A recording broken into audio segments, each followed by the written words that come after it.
নমস্কার বন্ধুরা, সবাইকে পৌষ সংক্রান্তির অনেক অনেক শুভেচ্ছা। তো পৌষ সংক্রান্তির দিনে, এই পৌষ মাসের এই লাস্টের দিনে আমরা সবাই পিঠে খাই। তো সেই পিঠের ভিডিওটা আজকে তোমাদের কাছে আমি শেয়ার করব। কি কি পিঠে বানালাম, কিভাবে বানালাম, সবটাই তোমাদের কাছে শেয়ার করব। চলো দেখতে থাকো পুরো ভিডিওটি। আর এই যে দেখো, আমি এখন চাল ভেজাতে দিয়েছিলাম একদিন আগে, মানে কালকে আমি চালটা ভেজাতে দিয়েছিলাম, আর আজকে পিঠেটা বানাবো। তো তোমরাও ঠিক একই রকমভাবে তোমরাও করবে, দেখবে হয়তো ভালোই হবে। তো আমি দেখো একদিন আগে চালটা ভেজে রেখেছিলাম, চালগুলো ফুলে উঠেছে। এখন দেখো এটা আমি মিক্সড করে নেব, তার জন্য দেখো মিক্সিতে বসিয়ে দিয়েছি। আর এখন মানে শিলনোড়াতে সবাই খুবই কমই বাটে, আর আমার মনে হয় মিক্সিতে করে নিলে ইজিভাবে তাড়াতাড়ি হয়ে যায়, আরও খুব সহজেই বাটাটাও লাগে না শিলনোড়া দিয়ে। তো দেখো তোমাদের আমি দেখাচ্ছি তার প্রমাণটাও। তো তোমরা হয়তো দেখেই বুঝতে পেরেছো যে কত সুন্দর মিহি হয়ে গেছে। তো একে একে আমি সব চালগুলো ওইভাবেই করে নিয়েছি, মিহি করে নিয়েছি। আর এদিকে দেখো সুজি ভেজাতে দিয়েছিলাম, তো সুজিটাও সকালে ভেজাতে দিয়েছিলাম, তো সুজিটাও খুব সুন্দর ভিজে গেছে। তো আমি ঠিক পরিমাণ মতো চালের গুঁড়ি, সুজি, চিনি আর লবণটা দিয়ে নেব। তোমরাও ঠিক প্রয়োজন মতো ওইভাবে দিয়ে নেবে। তো এখন আমি যে প্যাকটা এখন বানাচ্ছি, এটা হবে তেল পিঠে। তো তেল পিঠের জন্য আমি একটু গাঢ় করে এটা গুলে নেব প্যাকটা আর কি। তো তোমরাও ঠিক এইভাবেই বানাবে, দেখবে ভালো হবে। আর চলো দেখে নেবে আমি কিভাবে পিঠেটা বানাই।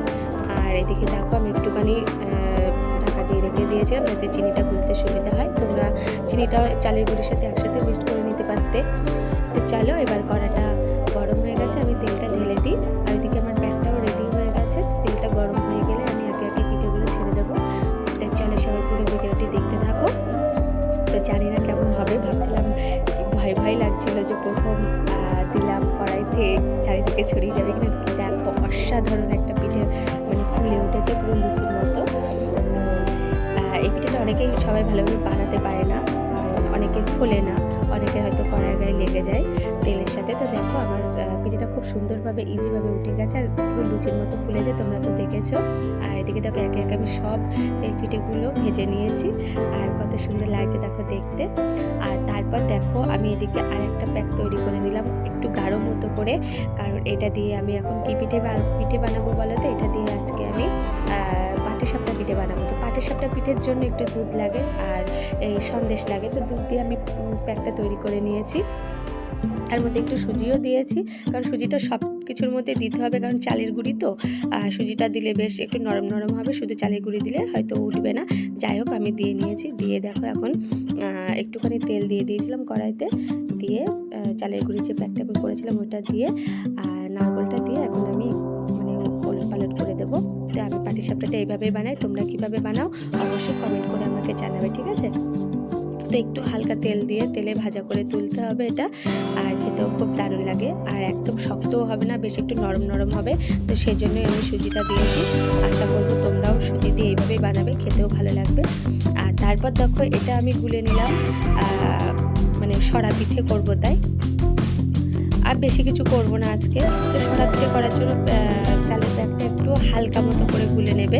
আর এদিকে দেখো আমি খোলা মুচিটা বসিয়ে দিয়েছি ওভেনের উপরে, দিয়ে আমি একটু বেশ ফুল জলে দিয়ে দিয়েছি, গ্যাসটা চালিয়ে দিয়েছি।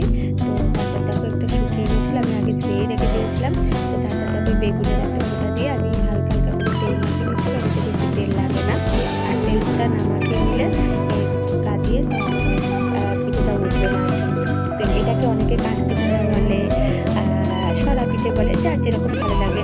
যদি ভালো থাকে তো তোমরা আমাকে অবশ্যই কমেন্ট করে জানাবে যে পিঠেটার নাম কি। তো এই যে দেখো এক পাশ করে হয়ে গেছে, তারপর দেখো আমি এটাকে উল্টে দিচ্ছি। তো একটু কাঁচা ছিল, তার জন্য দেখো আমি উল্টে আবার একটু ঢাকা দিয়ে দেবো, কারণ তোমরা এইভাবে ঢাকা দিয়ে দেবে, নাহলে কিন্তু ভালো উঠবে না। এই যে দেখো আমার ঢাকা দেওয়া হয়ে গেছে, এবার আমি ওটা আস্তে করে তুলে নেবো। তো এইভাবে দেখো একে একে আমি সবকটা পিঠে ওইভাবে বানিয়ে নিলাম। তো আজকে বেশি কিছু আমি রেসিপি মানে আয়োজন করিনি, আর একা একা মানুষ, তোমরা তো ভালো করেই জানো যে আমি একা একাই আমার সব কিছু করতে হয়। তো তার মধ্যে বাচ্চাটা আছে, ওই জন্য মানে ও সেরকম খেতে চায় না। তো তবুও একটু একটু করে কিছু কিছু বানিয়েছি। আর সব কিছু যে বেশি বেশি খেতে হবে তার কোনো মানে নেই। তারপর দেখো এদিকে দেখো পাটিসাপটা এক থালা বানানো হয়ে গেছে। এদিকে দেখো ওইদিকে তো তোমরা দেখলেই যে আমি ছড়া পিঠেটা রেডি করে নিয়েছি, সব পিঠে বানানো হয়ে গেছে। এদিকে দেখো এক থালা করে পুরো সাজিয়ে তোমাদের কাছে নিয়ে চলে এসেছি। তো আমারও বেশিক্ষণ লাগেনি বানাতে। কেমন হয়েছে অবশ্যই